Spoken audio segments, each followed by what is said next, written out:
I recently shared the following insight with a prospect that wants to go to Japan. I said, hey, did you know that 33% of companies that go to Japan fail in the first 2 years and 50% fail in the first 5 years? And the reason is that they don't do market research. How are you managing Japan? And their response was, well, Japan's not even on our radar. I'm like, okay.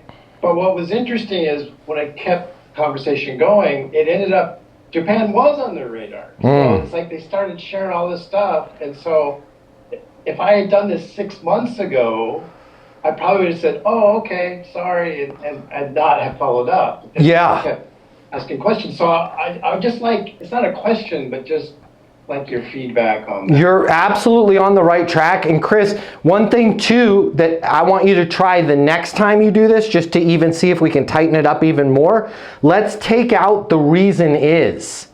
And just, hey, it's interesting. I was thinking about you guys today before this meeting, and this is probably the 7th one this week that I've had.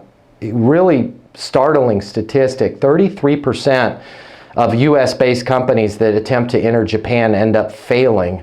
How are you guys dealing with that? How are you making sure that you're on the right side of that equation, right? And just leaving it wide open. Well, we're not going to Japan. You're not going to Japan, right?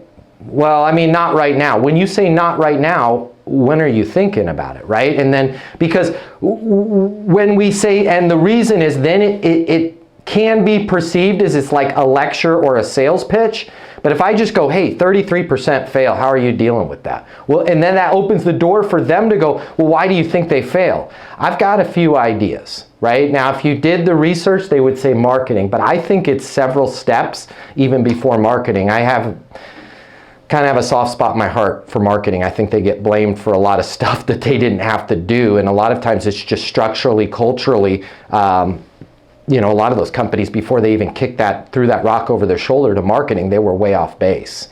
What are you guys doing before you roll something out and hand it to your marketing department, right? And it's just boom, boom, boom. It's a good conversation.